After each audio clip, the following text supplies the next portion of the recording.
Papo de Música, o podcast da revista Concerto. Com Irineu Franco Perpétuo, João Luiz Sampaio, Leonardo Martinelli e Nelson Rubens Kunze. Produção e edição, Marcos Fecchio.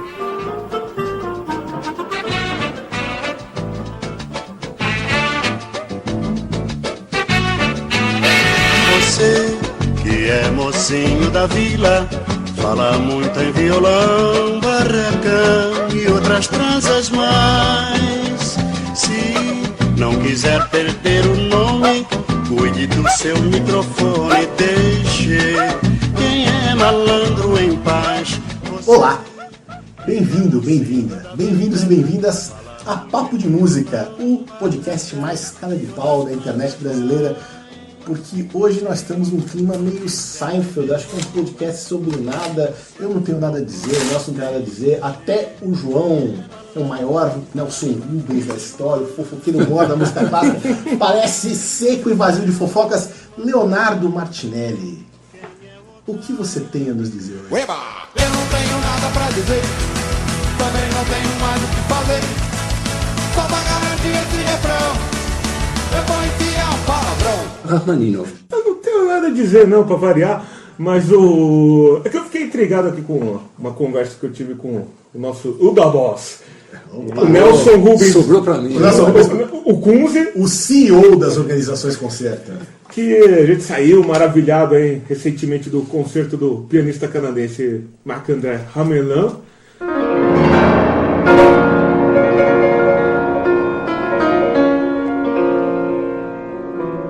O pianista e cantador. E uma primeira parte aí que todo mundo gostou, só exclamações mil durante o intervalo.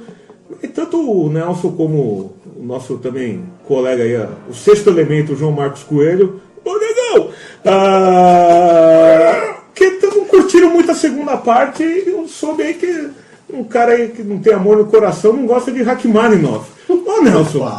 Pô, eu vou ter que defender Rachmaninoff agora nessa história? Logo eu? Não é bem assim. Não é bem assim. Não. Vai fazer que nem o Galvão falando que o time de vôlei não ganhou em 80, na Olimpíada de 80 por causa do boicote. Agora vai desmentir? Bom, para começar, o recital de ontem no Ramelin foi uma coisa extraordinária. Eu acho que de cara já está entre os melhores do ano. Fecchio, uma coisa impressionante, uma coisa impressionante. Realmente muito legal. Ele tem uma musicalidade incrível. Ele toca sem nenhuma afetação, uma coisa que é só música. E apesar dele ter um domínio do instrumento absurdo, você não percebe esse virtuosismo. Quer dizer, o virtuosismo não aparece. O que aparece, o que fica mesmo é toda a densidade musical daquilo que ele está tocando. O repertório foi muito especial. Começou com a Sonata Albanberg, muito legal, continuou com peças de Fauré. E na segunda parte, depois ele fez o Rue de Poema, o Villa-Lobos de tirar o fôlego, como nunca ouvido. Realmente incrível. E na segunda parte toda era dedicada a Rachmaninoff, que, enfim, não é que eu tenha alguma coisa contra.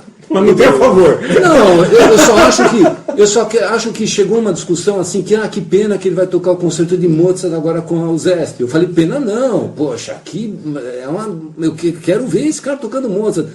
Mas eu falei, seria uma pena se ele fosse tocar o concerto de Rachmaninoff, assim que chegou. Então é pessoal mesmo com o Rachmaninoff. Eu acho que é pessoal. É porque dois gigantes da música, Rachmaninoff também com 1,90 m e o Nelson.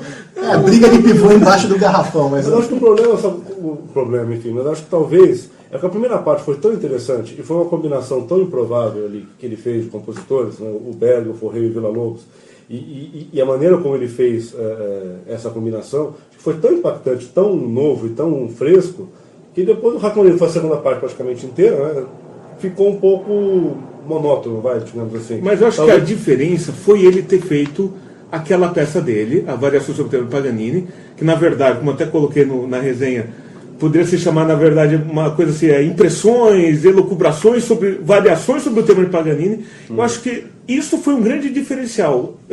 tenderia a concordar mais com você se ele fizesse uma segunda parte, Rachmaninoff pura e crua.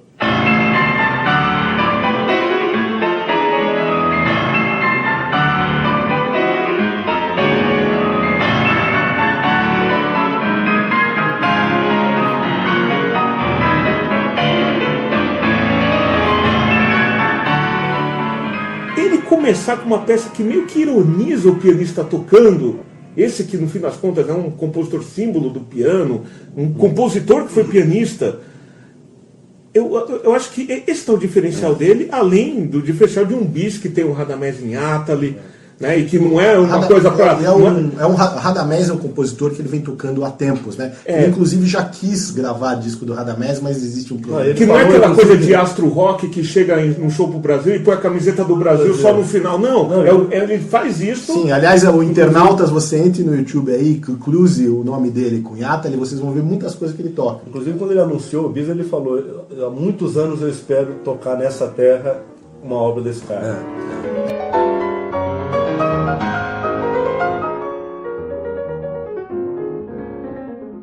Ele só não conseguiu realmente gravar o disco que ele queria por questão de acesso a material. De acesso a material. Sim. Probleminha bobo aqui no Brasil, né? Bom, e o Radamés, você sabe que é tudo cópia manuscrita a lápis, né? E que se paga uma grana para ter o xerox dessa cópia manuscrita a lápis, assim, vem um material que é realmente difícil de decifrar. Você tem um trabalho musicológico a fazer. Eu lembro que eu estava conversando com a Karen Fernandes, que ia tocar o concerto Radamés. Tem um trabalho prévio de Champollion ali com as tábuas da lei, tentando decifrar aqueles hieroglifos. Mas quem sabe, né, Irineu, agora que um gringo valoriza, o pessoal do cacau aqui no Brasil começa a pensar, então, patrocinar o resgate e um trabalho musicológico em cima, né? Porque parece que é assim que as coisas... Olha, sim, né? Mas eu queria falar mais uma coisinha.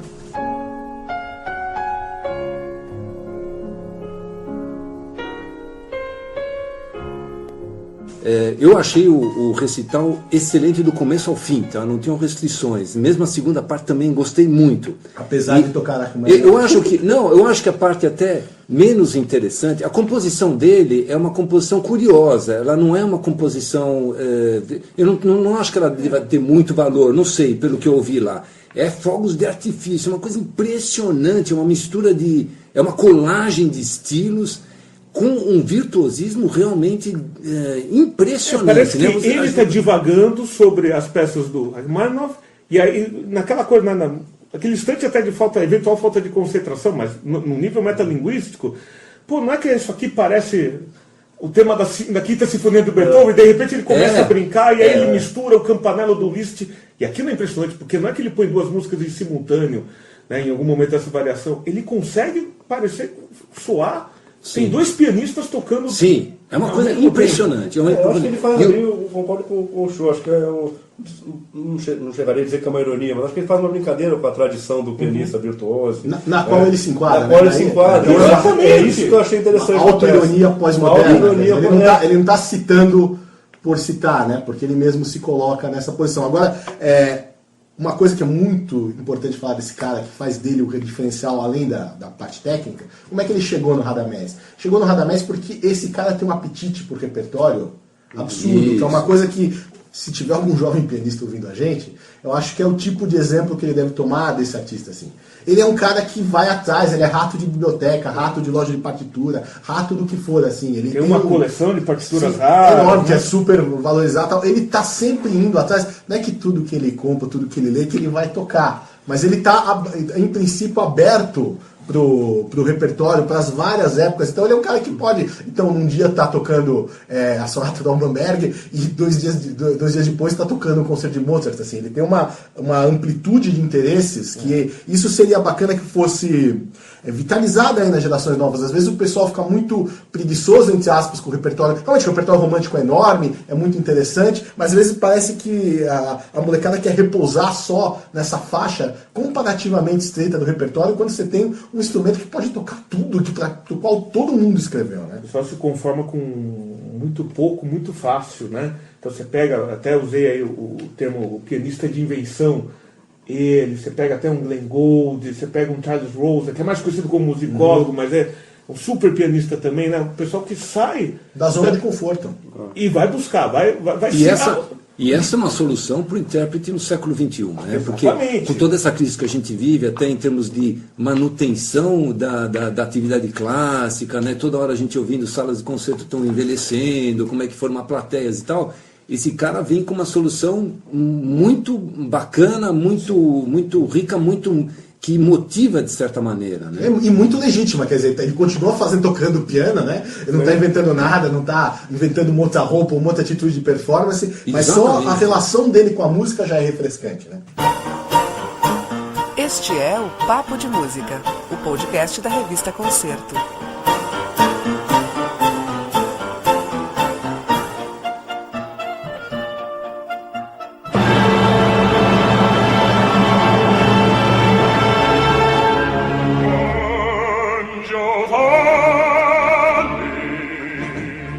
Mas sabe, essa coisa do concerto de Mozart, que ele também vai tocar com o Zesp, eu acho que o que pegou nada contra o Mozart, porque antes que o Chu abra um podcast dizendo que eu tenho um problema com o Mozart, você tinha uma mania. João Luiz Sampaio Salieri do jornalismo. Eu não, Giovanni, né? Não pode ter problema com o Mozart. Não, você continuará sendo o nosso Dom Giovanni. Eu acho que pega o seguinte, um cara desse ele não vem aqui todo ano, ele não vem aqui toda hora, né?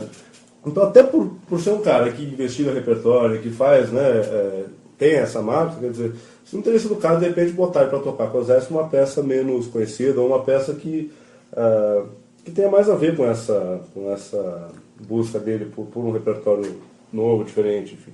Acho que essa é a mesma coisa, acho que um pouco com o András Schiff, né, que vem fazer acho que é o primeiro de Beethoven, né? Claro, nada contra o Beethoven de novo também. Muito pelo contrário. Mas não são pessoas que estão aqui toda hora, né? Então, de repente... Por exemplo, né, tem os fala do Zimanovsky com um piano solista que ele tem no repertório. Pois é. Conta nos dedos pianistas que vão poder fazer isso e que...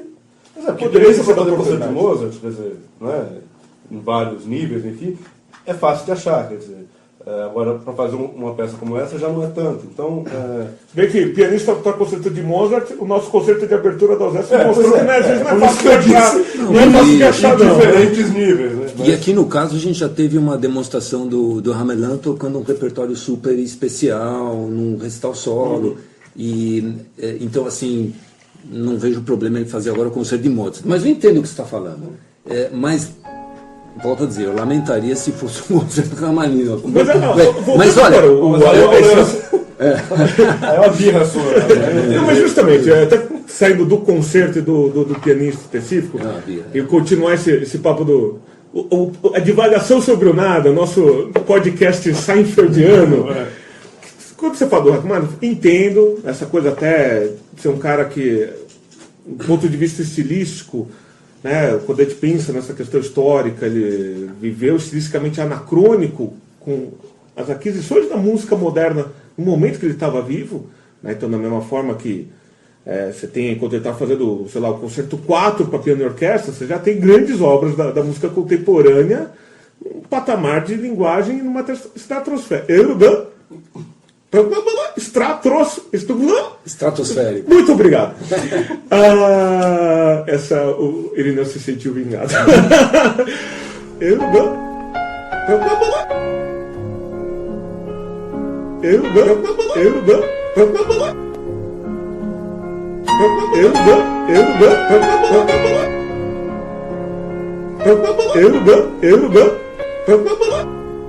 Mas aí vem essa questão, né? Inclusive aproveitando que a gente falou de música contemporânea no nosso mais recente podcast, do ouvido histórico. Só porque o Rachmaninoff ele estava descompassado do tempo, então enquanto as pessoas faziam música muito mais moderna do que ele enquanto ele estava vivo, esse é um juízo de valor então importante para a obra, né? Porque nesse sentido nem vale a pena lembrar, né? Já que estamos no mês Debussy, o Debussy faz o prelúdio à l'après-midi d'Euphone, Tchaikovsky está fazendo sinfonia ainda, e é um abismo de linguagens musicais. É isso, a historicidade é importante na hora que a gente vai... Só mais um reparo, porque é época de Olimpíada, eu estou beijando a bandeira da Rússia. Do Rachmaninoff ele tocou a segunda sonata, correto? Exatamente. Então, essa sonata não é exatamente todo mundo que tem recurso técnico para tocar. Primeiro é difícil você escolher qual edição você usa, inclusive tem muita gente que faz um mix das edições, né? Tem muitos pianistas que fazem uma edição pro pessoal. E depois eu, sinceramente, gostaria de ser apresentado a muitos pianistas que tenham capacidade técnica para tocar esse negócio, assim, né? Então não é que ele se livrou de 2 ou 3 preludinhos para o público ouvir música tonal facinha depois do recital começou com o Almoberg e todo mundo voltar feliz para casa. Ele não pegou bom, o Rachmaninoff para tocar nunca é fácil, né? Mas esse é especialmente enroscado, e fazer essa sonata funcionar ao vivo também não acho que é muito simples, assim, porque parece que o cara abriu um baú de velharia, encheu de mofo a sala da São Paulo. Não sei se Você quer ler o que o João Marcos... Eu estava tentando mudar uma coisinha, assim. Essa minha declaração foi só para pôr um pouco de sal e pimenta aqui na conversa, até porque essa questão do Rachmaninoff eu trago um pouco da minha juventude.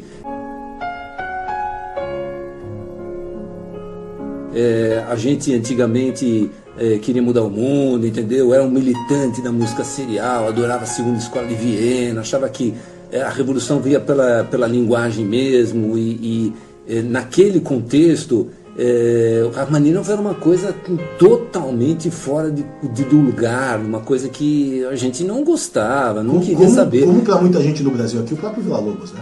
O próprio Villa-Lobos, E agora isso foi há muito tempo, hoje em dia a coisa superou, eu curto, e eu achei que o Hamelin tocou lindamente o Rachmaninoff, todas as sonatas também foi uma coisa muito especial, e já não tenho mais esse problema, também curto os concertos quando ocasionalmente vou ouvi-los, só que quando veio essa questão do concerto de Mozart, até que me veio um pouco essa lembrança e essa colocação, né? Acho que, enfim, é um pouco a resposta ao que você colocou aí, Chu. Acho que dá para fazer música por aí, sim.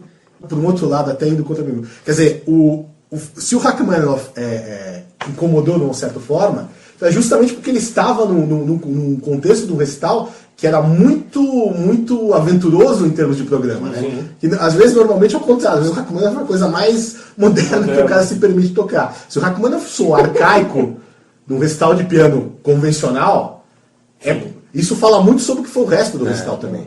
Talvez em outro contexto, possivelmente essa discussão com a qual você abriu o nosso podcast nem se colocasse. Verdade. O recital foi muito feliz, inclusive na escolha do repertório. Foi muito, muito bom. Não tenho reservas. Mas pensar, quantas vezes nós paramos para discutir aqui tanto tempo em cima de um recital? Né? Pois é, né? pois é, vez, né? pois é. Este é o Papo de Música, o podcast da revista Concerto. Bom, se for para continuar então focado no recital, uma questão que o pessoal coloca aí também, nesses recitais de piano da USESP, que é uma atitude que tem sido bastante elogiada, de aproveitar a vinda desses grandes concertistas, né? Então, tivemos ano passado a Yu Jawan, outro que o Irineu assistiu que gostou bastante. Paul Lewis. Paul Lewis. Angela Hewitt. E o Stephen Howe. Na verdade, E vamos ter András Schiff daqui a um mês. E aí se você for somar, talvez os melhores recitais de piano recente que teve na cidade foi dentro dessa série Pocket da USESP, que tem uns 3, 4 anos, né, que já é um pouco antiguinha. Eles começaram super na miúda. E é fantástico, né? Normalmente é muito mais interessante do que o repertório que os pianistas tocam com orquestra, no meu entendimento. E o que vocês têm achado do espaço que eles armaram? Porque o pessoal ainda discute, né? Porque, só para localizar o nosso ouvinte, nesses recitais se inverte o palco, o piano é colocado projetando porque seria o lado do coro, do coro, né? Então, para quem está na plateia, você vê a tampa para o outro lado, a plateia ela é meio que dividida, ela é fechada na metade por um pano branco, né, que fica, eles usam metade da sala, né? E aí tem gente que não gostou, tem gente que é pego eventualmente de surpresa, porque vai comprar aqueles famosos lugares para ver piano, que é na esquerda, e chega lá... É do lado direito. É do outro lado. Mas... Quando eles começaram isso, vou dar o depoimento do recital do Alexandre Tarot, nessa série, que foi deslumbrante. O cara fazer Rameau ao piano funcionar ao vivo não existe, né? houve tanto rolo que aí os lugares eram livres, e aí quase não começou de briga das pessoas para sentar. Então já vou dar minha opinião. Eu acho que isso é uma maneira inteligente de você assumir que a Sala São Paulo tem uma limitação acústica, assim. Não adianta você abrir a sala inteira, fingir que não tem, e muita gente que ficar para trás só pagar o fetiche de ver o pianista quando chega a 30% da sonoridade. Porque o Burbinder fez os 2 recitais na maneira tradicional, com a salona aberta e aquela reverberação de ginásio vazio. Não é assim? Eu não acho tão ruim também a sala inteira aberta. Já escutei. Depende um pouco do... O Barenboim, quando tocou com a sala lotada e a sala inteira aberta, né? Agora, eu gosto muito desse formato que eles fizeram lá, porque fica um formato mais de câmara mesmo, né? Eu também, assim, inclusive com as cadeiras, mas eu também gosto bastante. Inclusive com as cadeiras ficam em cima do palco, circundando o pianista, então tem gente lá que está sentada talvez a uns 5 metros do pianista. Sim, do outro jeito fica que nem você vê um jogo de ping-pong no estádio do Morumbi, né, meu? 90% não vai ver nem a bolinha. Aí volta a questão de que, puxa, São Paulo já não merece ter uma Kammermusiksaal, uma sala de música de câmara. Mas é uma deficiência da cidade, né? Não tem uma sala de 200 lugares que você diga que é a ideal, né? Para fazer um bom concerto, tem uma sala para coisas de música de câmara, assim, ideal. Talvez o espaço de Itaim do Cultura Artística. Sim, talvez. Agora posso mas talvez um pouco pequeno demais. Também. Né? Eu posso deixar uma coisa só com relação às especificidades, né? Que eu acho também a ideia muito legal e como eu falou, só tem tido coisa muito boa. Agora, por que só os pianistas? Uma coisa que eu sinto falta, por exemplo, vamos supor, 1 ano atrás, 2 anos atrás, né? Leeds, você traz a Nathalie Stutzman para fazer alguma coisa com a orquestra. Por que não fazer um restaurante? No primeiro, o Zé chegou a fazer daqueles irmãos, né? Um solista. Stefan. Ah, sim, foram aqueles 2 irmãos, não era? Não é? Isso, dos 2 irmãos, isso mesmo. Como é que eles chamavam? Isso, Stefan Games. Você acaba de ouvir a voz de Marcos Feck, professor todo mundo aqui em silêncio, meio assustado. pela seleção musical e quem coloca esse língua de prata, esse Roberto Carlos. O nosso Lombardi é o contrário. Você nunca vê, nunca ouve a voz. Andam dizendo por aí que você é mais bonito que o Brad Pitt. Obrigado, Silvio. Rádio Lombardi, então, vocês estão vendo o Lombardi. Ele é dono de uma voz bonita e ele é lindo, mas extraordinariamente lindo. A Nathalie Stutzman, agora mesmo teve aqui o Nathan Gunn, um barítono, que tem um repertório imenso, que faz isso muito bem, poder ter feito. Enfim, tem os traz grandes cantores como solistas, enfim. Eu acho que seria interessante, porque se não tem espaço para música de câmara, por Lídio, então, em São Paulo, menos ainda, né? E aí tem muita coisa, não existe a tradição, mas onde começa o problema, né? Fomenta-se, né? Fomenta-se, né? Onde é que começa o problema? Se não tem tradição porque não se faz, ou não se faz porque não tem tradição? Eu acho que isso eu gostaria de ver mais, na sala. Então não é nem cornetado, isso aqui é uma sugestão nossa para o Zé, a gente já gostou tanto dos recitais, a gente gostaria que ampliasse, queremos ouvir umas vozes aí, nem só de Dorival Caymmi Vive o Mundo, a gente queria ouvir uns Schumann, uns Mendelssohn aí. Como comove a lembrança de um tempo feliz, quando ouvimos cantar.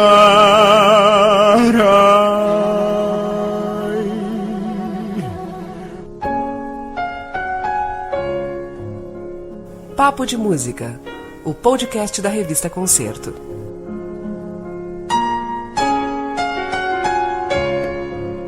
Com Irineu Franco Perpétuo, João Luiz Sampaio, Leonardo Martinelli e Nelson Rubens Kunze. Produção e edição, Marcos Fecchio. Realização, Revista Concerto, Clássicos Editorial.